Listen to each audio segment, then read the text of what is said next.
কিছু কিছু অঞ্চলে গুপ্ত বেশে তারা মাস্ক পরিধান করে এবং রাতের আধারে তারা হঠাৎ করে ঝটিকা মিছিল বের করে।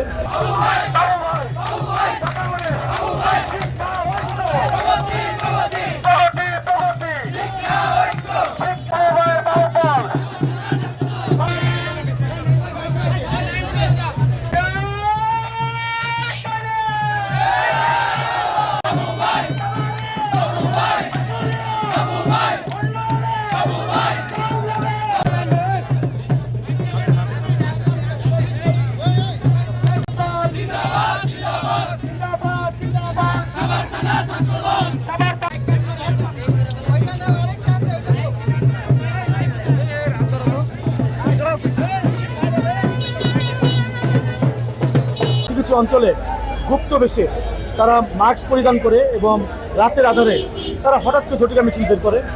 কিন্তু আমার কাছে মনে হয় এরা প্রকৃত ছাত্রলীগ কিনা তাও আমার সন্দেহ। তারই আমার এটাও সন্দেহ যে আমার মনে হয় তারা হয়তো কোনো ভাড়াটের লোক হতে পারে, তারা মাদক ব্যবসায়ী হতে পারে বা সন্ত্রাসী হতে পারে, তাদেরকে হয়তো আওয়ামী লীগ কাজে লাগাচ্ছে, এটাও হতে পারে। কিন্তু আমি তাও বলতে চাই দৃঢ়কণ্ঠে যে এই সাভারে এই ব্যান করা দল, এই ফ্যাসিস্ট ছাত্রলীগ আর মিছিল করতে পারবে না।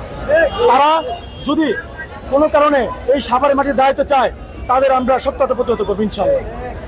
এবং আমরা আরও বলতে চাই যারা এই খুনের সাথে জড়িত, গণহত্যার সাথে জড়িত, তাদেরকেও আমরা মোটামুটি আমরা যদি পাই আমরা আইনের হাতে সুবদ্ধ করবো। আমাদের ছাত্রনেতা কর্মী কেউ আইন হাতে তুলে নেবে না। ধন্যবাদ সবাইকে। মাদকের বিরুদ্ধে জিরো টলারেন্স ঘোষণা করছে, তো আমরা যেখানেই কোনো মাদক ব্যবসায়ী পাবো তাদেরকে নির্মূল করবো এবং শক্ত হাতে আমরা প্রতিরোধ করে তুলবো।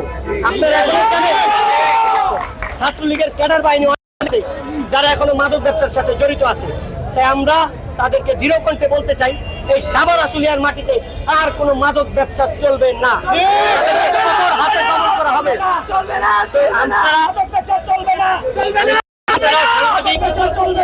যারা সাংবাদিক ভাইরা আছে তারা এটা খুব ভালোভাবে তুলে ধরবে, যারা মাদকের বিরুদ্ধে জিরো টলারেন্স ঘোষণা করতে পারে এবং এই সাভার থেকে মাদক নির্মূল করতে পারে। ধন্যবাদ।